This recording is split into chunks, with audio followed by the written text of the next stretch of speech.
ആണ്ടുകളുടെ നാമം മഹിമപ്പെടുമാറാകട്ടെ. ആണ്ടുകൾ നമുക്ക് പിന്നെ ഒരു കർത്ത ദിവസം നൽകിയിരിക്കെ ആ കർത്ത ദിവസത്തിൽ നമ്മൾ ഇന്ന് എന്നാ വാസിക്കാൻ പോകുന്നത്, നമ്മൾ എന്നാ പഠിക്കാൻ പോകുന്നത്, അത് നമ്മുടെ എപ്പിസോഡ് 129, അതായത് എപ്പിസോഡ് 129 129.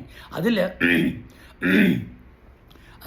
നമുക്ക് പഠിച്ചാൽ അത് നമ്മൾ ഇന്നതാ ഇത് ബൈബിൾ സ്റ്റഡി തന്നെ, അതായത് വചനം നമുക്ക് ശരിയായിട്ട് നമുക്കത് അത് പറഞ്ഞു തരുവാൻ തക്കോണം ആണ്ടവർ എന്നെ ബലപ്പെടുത്തി നിങ്ങളോട് വചനത്തെ പറ്റി ചൊല്ലുവാൻ തക്കോണം ആണ്ടവർ ഇടയാക്കട്ടെ. നമ്മൾ ഫിലിപ്പിയർ 3:15 ആണ് നമ്മൾ വാസിക്കുന്നത്.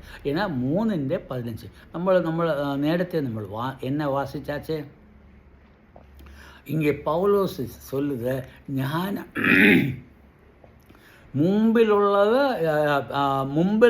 ഞാൻ 14 വയസ്സിൽ ഞാൻ ചെയ്യുന്ന പിമ്പിലുള്ളത് മറന്നും, പിന്നാടി എന്നൊക്കെ ഞാൻ പണിയാച്ചേ അതെല്ലാം മറന്നാച്ചേ. എപ്പോഴും മറന്നാച്ചേ? കാരണം എനിക്ക് ലാഭമേ கிடைக்காது. എന്തുകൊണ്ട് ലാഭം கிடைக்காது? കാരണം നമ്മളൊരു ബിസിനസ് பண்ணுவாന്നെങ്കിൽ, വ്യവസായം பண்ணுவாന്നുണ്ടെങ്കിൽ അതിൽ നമുക്ക് ലാഭം கிடைக்கணும். അന്നേരം ഇங்கே പൗലോസ് എനിക്ക് ലാഭം എപ്പടി கிடைக்குது? എനിക്ക് ലാഭം கிடைக்காது. എനിക്ക് നേരത്തെ ചെയ്ത വേലയിൽ എനിക്ക് ലാഭം கிடைக்காது. അവൻ നേരത്തെ ചെയ്ത വേലയെന്നാ നമ്മൾ വാസിച്ചു. അവൻ ഇസ്രായേലിയൻ താൻ. അവൻ്റെ ക്വാളിഫിക്കേഷൻ നമ്മൾ പഠിച്ചാച്ചേ. അതെല്ലാം ഞാൻ നേരത്തെ ഞാൻ കൈവശമാക്കിയാച്ചേ. പക്ഷേ അതിനെക്കാട്ടി നല്ല വ്യവസായം എനിക്ക് കിട്ടിയാച്ചേ, അതിനെക്കാട്ടി നല്ല ഒരു കാര്യം എനിക്ക് കിട്ടിയാച്ചേ. അത് എന്നതാ? ആണ്ടവരായ യേശുക്രിസ്തുവിനെ ഞാൻ സ്വന്തം രക്ഷിതാവായി സ്വീകരിച്ച് ഞാൻ അവനെ നമ്പുക. ഞാൻ അവൻ്റെ ദാസനായി തീർന്നിച്ച്. അന്നേരം അവൻ്റെ ദാസനായി നമ്മൾ ആർക്കെങ്കിലും ദാസനാവാൻ വേണ്ടി മനസ്സിൽ ആഗ്രഹമിരിക്കുക, ആർക്കെങ്കിലും മനസ്സിൽ ആഗ്രഹമിരിക്കുക, എനിക്ക് ഞാൻ നിൻ്റെ ദാസനാകാം. ഒരാളോട് ചൊല്ലുക, ഞാൻ നിൻ്റെ ദാസൻ എന്ന് ചൊല്ലിയാൽ നീ എന്നാ വേല ചെയ്താലും അതിന് കൂലി கிடைக்காതെ നീ യജമാനൻ ചൊല്ലുന്ന എല്ലാമേ ചെയ്യുവാൻ തക്കോണം നീ റെഡിയായിരിക്കണം. അതുതാൻ ദാസൻ. അതായത് അവൻ അടിമ എന്ന് ചൊല്ലിയാൽ അവന് യാതൊരു രീതിയിലും അധികാരമേ கிடைக்காது, ഒന്നുമേ ചൊല്ലാൻ முடியாது. ആ യജമാനൻ എന്നെ ചൊല്ലുത് അത് അപ്പടിത്താൻ കേൾക്കണം. അതിൽ നമുക്ക് അവൻ ചൊല്ലുക, നീ ഇங்கே ഉட்காരുന്ന് ചൊല്ലുക, നീ ഉட்காരുന്ന്, ഞാൻ എഴുന്നേറ്റ് നിൽക്കുന്നത് നീ ഉட்காർ. അതായത് എന്നാ യജമാനെ ചൊല്ലുന്നത് അത് ഇங்கே പൗലോസ് ചൊല്ലുന്നത്, ഞാൻ അടിമയാക്കിയാച്ചേ എന്നെ തന്നെ. നമ്മൾ വാസിക്കും, അതിനകത്ത് തന്നെ ഞാൻ അടിമയെന്ന് ചൊല്ലിയാൽ ഞാൻ ദാസൻ താൻ, ഞാൻ എന്നാ ചൊല്ലുക. അന്നേരം അവൻ നേരത്തെ അവൻ്റെ പരീക്ഷൻ താൻ അവൻ ചൊല്ലി വചനത്തിൻ്റെ നല്ല ജ്ഞാനമിരിക്കെ ഞാൻ ന്യായപ്രമാണം മുഴുവനും ഞാൻ കംപ്ലീറ്റ് പഠിച്ചാച്ച് അതിനെപ്പറ്റി നീ എന്നെ കേട്ടാലും ഞാൻ ചൊല്ലിടാം. ഞാൻ ആണ്ടവർക്ക് ചിത്തമായ രീതിയിൽ താൻ വസിച്ചാച്ച്. പക്ഷേ അവന് ആണ്ടവരെ വിശ്വസിച്ചപ്പോൾ അവനെ എന്നാ പിടിഞ്ഞെന്നൊരു തിരുമാ. അവനെ പിടിഞ്ഞ് അതെല്ലാമേ നഷ്ടം താൻ. ലാഭം എന്നതാ? ഞാൻ ദാസനായി ഇരിക്കെ അല്ലെങ്കിൽ ഞാനൊരു അടിമയായി ഞാൻ ആണ്ടവർക്ക് വേല ചെയ്യുന്നതാൻ ഏറ്റവും പ്രയോജനം. അത് നമുക്ക് അപ്പടി നമുക്ക് വിചാരിക്കാൻ പറ്റുമോ? നമുക്ക് ആർക്കെങ്കിലും അടിമയാവാൻ നമുക്ക് ചിത്തമിരിക്കുകയും ആർക്കുമേ ഇല്ല. എന്നാൽ ആണ്ടവരെ നമ്മൾ വിശ്വസിച്ചപ്പോൾ അവൻ്റെ അടിമയായിരിക്കും. അല്ലെങ്കിൽ നമുക്ക് ഒരു കാര്യം നമുക്ക് പുരിയണം. എന്നാ പുരിയണം? നീ ആണ്ടവരെ വിശ്വസിച്ചില്ലെങ്കിൽ നീ ആരുടെ അടിമതാൻ? പിശാചിൻ്റെ അടിമതാൻ. അന്നേരം നിൻ്റെ അവസ്ഥ എന്ന് ചൊല്ലുന്നത് നീ ചൊല്ലു, ഞാൻ അടിമയല്ല, ഞാൻ സ്വതന്ത്രൻ താൻ, എനിക്ക് എന്നാ വേണം ഞാൻ പണ്ണുവാ. அப்படியல்ல നീ നീ തപ്പ് കാരണം എന്നാ சொல்லுது? നീ അടിമதான். எப்படி அடிமையா? நீ பிசாசு என்ன நின்னோடு சொல்லுது அதுதான். நீ பிசாசு சொல்லுவா, நீ போய் கல் சாப்பிடு, അല്ലെങ്കിൽ தண்ணி சாப்பிடுன்னு சொல்லி நீ சாப்பிடும். അല്ലെങ്കിൽ നീ சொல்லுവ, നീ ഇവരെ കൊലപാതകം ചെയ്ത് എന്നോ കൊലപാതകം ചെയ്യും, നീ അവനെ അടിക്കുക എന്ന് ചൊല്ലുമ്പോൾ നീ അടിക്കും. അല്ലെങ്കിൽ നീ അവനിൽ നിന്ന് അവൻ്റെ സ്ഥാനങ്ങൾ നീ കട്ടെടുക്കുക എന്ന് ചൊല്ലിയാൽ നീ ചെയ്തിടും. നീ സിഗരറ്റ് വലിക്കാൻ ചൊല്ലിയാൽ നീ സിഗരറ്റ് വലിക്കും. എല്ലാം എന്നതാണ് പിശാച് എന്നാ നിന്നോട് ചൊല്ലുത് അതുതാൻ നീ ചെയ്യുന്നത്. നല്ലപോലെ പിടിഞ്ഞിരിക്കണം. അതായത് നമുക്ക് പിശാച് എന്നാ നമ്മളോട് പേശുന്നത് അത് നമ്മൾ ചെയ്യുക. അത് ചെയ്തില്ലെങ്കിൽ പിശാച് നമ്മളെ വെറുതെ വിടാതെ. കാരണം അവൻ്റെ അടിമതാൻ, അവൻ ചൊല്ലുന്ന പടിതാൻ നമ്മൾ ചൊല്ലും. നമുക്ക് ചിത്തമല്ലെങ്കിലും നമ്മൾ എന്നാ പറയണം, അവൻ ചൊല്ലുന്നത് ചെയ്യേണ്ടി വരും. എന്നാൽ ഈ അടിമയ്ക്ക് ഉള്ള പ്രോബ്ലം എന്നാന്ന് വെച്ച് കഴിഞ്ഞാൽ, ആ അടിമയെ സ്വതന്ത്രനാക്കാതെ അല്ലെങ്കിൽ അവനെ ഫ്രീഡം കൊടുക്കാതെ. എന്തുകൊണ്ട് ഫ്രീഡം കൊടുക്കാതെ? ആ അടിമയ്ക്ക് ഫ്രീഡമേ கிடைக்காது. അവൻ അടിമയെന്ന് ചൊല്ലിയാൽ അടിമ. വേറെ ഒരാൾ വന്ന് വാങ്ങുവാന്നുണ്ടെങ്കിൽ അവൻ പിന്നെ അടിമതാൻ. അതായത് നീ കൈമാറാം, പക്ഷേ നീ അടിമ. നിൻ്റെ ആ പൊസിഷൻ, നിൻ്റെ ആ സ്ഥാനമില്ല, അത് അടിമതാൻ.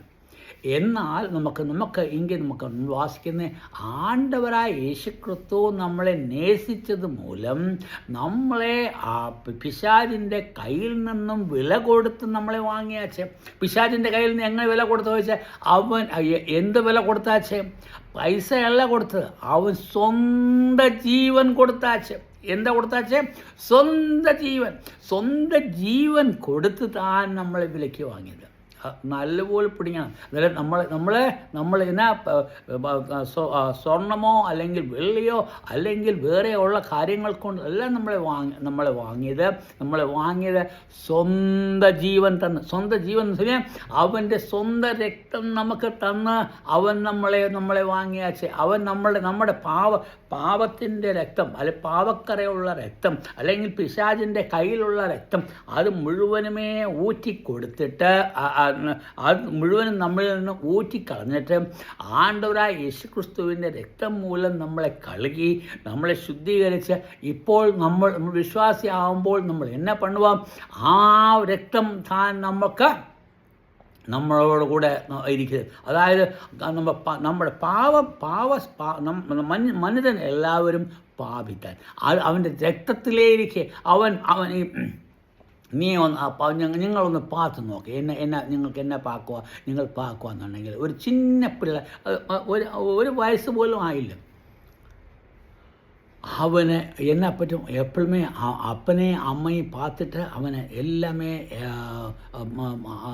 ഇത് ചെയ്യും. അതിലെടുത്ത് മാറ്റും, ഇതുമെടുത്ത് അവൻ നോക്കും, അവൻ പാക്കും. അവനോട് ആര് ചൊല്ലി അത് എടുക്കരുതെന്ന്?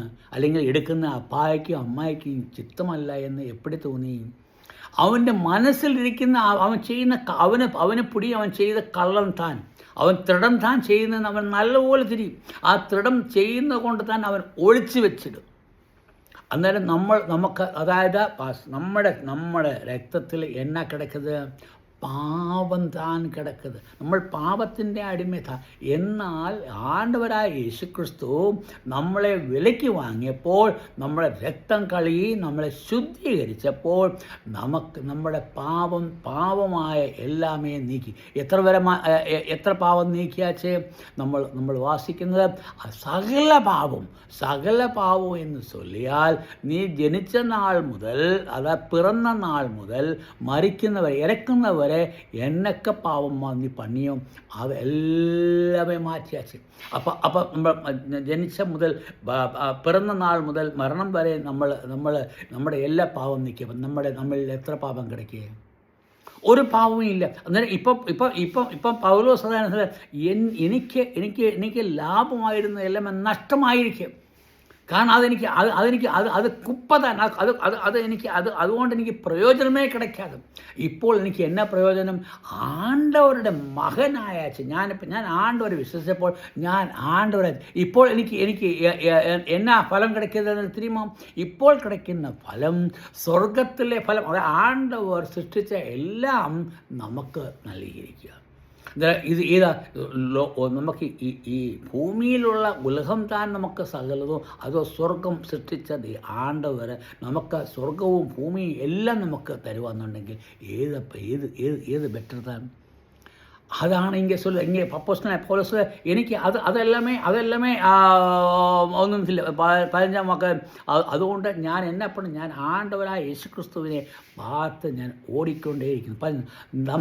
നമ്മിൽ തികഞ്ഞവരൊക്കെ ഇങ്ങനെ തന്നെ ചിന്തിച്ചുകൊള്ളും. അതുകൊണ്ട് നിങ്ങൾ വിചാരിക്കുക, ഞാൻ എല്ലാത്തിലും സമ്പൂർണ്ണൻ, എനിക്ക് എല്ലാമേ കിടക്കിയത്, എനിക്ക് യാതൊന്നിനും കുറവില്ല, എനിക്കെല്ലാം ഞാൻ തികഞ്ഞവൻ എന്ന് നീ വിചാരിക്കുക എന്നുണ്ടെങ്കിൽ എന്നെ പറ്റും. അതുകൊണ്ട് ഇങ്ങനെ തന്നെ ചിന്തിച്ചുകൊള്ളുക. കാരണം അതൊക്കെയും ഇങ്ങനെ തികഞ്ഞവൻ എന്ന് ഇങ്ങനെ തന്നെ ചിന്തിച്ചുകൊള്ളുക. വല്ലതിലും നിങ്ങൾക്ക് വേറെ വിധമായി ചിന്തിച്ചാൽ ദൈവം അത് നിങ്ങൾക്ക് വെളിപ്പെടുത്തും. അതുകൊണ്ട് നീ വേറെ വിധമായിട്ട് ചിന്തിക്കാൻ പാടില്ല. അന്നേരം നമുക്ക് നൽകിയിരിക്കുന്ന പദവി നോക്കിക്കും. ഇപ്പം നമ്മൾ വാസിച്ചത് ആണ്ടവർ നമ്മുടെ അവസ്ഥയെ മാറ്റിയാച്ച് നമ്മൾ പിശാചിൻ്റെ അടിമയിൽ നിന്നും സ്വർഗത്തിൻ്റെ അധികാരിയാക്കിയാച്ച്. നേരത്തെ അടിമതാൻ, ഇപ്പോൾ സ്വർഗത്തിൻ്റെ അധികാരി. അതായത് നമുക്ക് സൃഷ്ടിച്ച ആരെങ്കിലും സ്വർഗം നമ്മൾ പാത്താച്ചാൽ ഇത്രയും പെരിയ സ്വർഗത്തെ ആരുമേ പാക്കാതെ. എന്നാൽ നമ്മൾ എന്നാ പാക്കുന്നത്? ഇപ്പോൾ നമ്മൾ സ്വർഗത്തിൻ്റെ അധികാരിയായാച്ച്. അന്നേരം ഭൂമിയിലെ ഒരു ഭൂഖണ്ഡത്തിൻ്റെ മട്ടും അധികാരി ആവുന്ന ബെറ്റർ അത് സ്വർഗത്തിൽ കോടാനുകൂടി ഗോളങ്ങൾ കിടക്കുന്നത്, കോടാനുകൂടി ഭൂമി കിടക്കുന്നത്, അതിൻ്റെ എല്ലാം അധികാരിയാകുന്നത് അതുതാണ് നല്ലത്. അതുകൊണ്ട് അപ്പോസ്തലനായ പൗലോസ്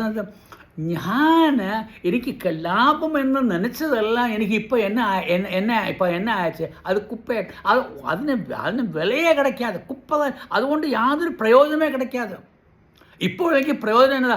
ആണ്ടവരെ ഞാൻ ആണ്ടവരെ വിശ്വസിച്ച് അവനെ എൻ്റെ യജമാനായിട്ട് ഞാൻ കാപ്പാട്ടപ്പോൾ ഞാൻ അവനെ ഞാൻ തീരിച്ചപ്പോൾ ഞാൻ പാപത്തിൽ നിന്നും എനിക്ക് വിടുതൽ കിട്ടി, പാപത്തിൽ നിന്നും വിമോചനം കിടച്ചു. വിമോചനം കിടച്ചെന്ന് മാത്രമല്ല, എനിക്ക് ദൈവത്തിൻ്റെ സകലവിധമായ അനുഗ്രഹങ്ങളാൽ ആണ്ടവർ എന്നെ അനുഗ്രഹിച്ചു. നമ്മളത് തന്നെ നമ്മൾ വാസിക്കുന്നുണ്ട്. നമുക്ക് വാസിച്ചത് ഞാൻ പിന്നെ എൻ്റെ സമയം എനിക്ക് മുടിഞ്ഞാച്ച്. അതുകൊണ്ട് ഞാൻ നമുക്ക് ഇപ്പോൾ ഏതാണ് ഭാഗ്യം? നമുക്ക് സ്വർഗത്തിലുള്ള എല്ലാ അനുഗ്രഹങ്ങളും ആണ്ടവർ നൽകി. എത്ര ആണ്ടവരായ തകപ്പനായ ആണ്ടവർ തൻ്റെ പുത്രനെ നൽകിയിരിക്കുന്ന സകല അനുഗ്രഹങ്ങളും നമുക്കും നൽകിയാച്ച്. പുത്രനായ യേശുക്രിസ്തുവിന് ആ തകപ്പനായ ആണ്ടവർ എന്നാക്ക അനുഗ്രഹങ്ങൾ കൊടുത്താച്ച് ആ അനുഗ്രഹങ്ങൾ മുഴുവനും നമുക്ക് കിടച്ചാൽ അതിന് നമ്മൾ എത്ര നമ്മുടെ പൊസിഷൻ നമുക്ക് എത്ര ലാഭം ഇരിക്കുക നമ്മൾ பார்க்கும். എനിവേ എൻ്റെ സമയം എനിക്ക് മുടിഞ്ഞാച്ച്. ആണ്ടവർ നമ്മളെ അനുഗ്രഹിക്കുമാറാകട്ടെ. നിങ്ങളുടെ സ്ഥാനം എന്തെന്ന് മനസ്സിലാക്കി ആണ്ടവരെ സ്തുതിക്കാം. ആണ്ടവരെ നാമം പറയട്ടെ. ആമേൻ.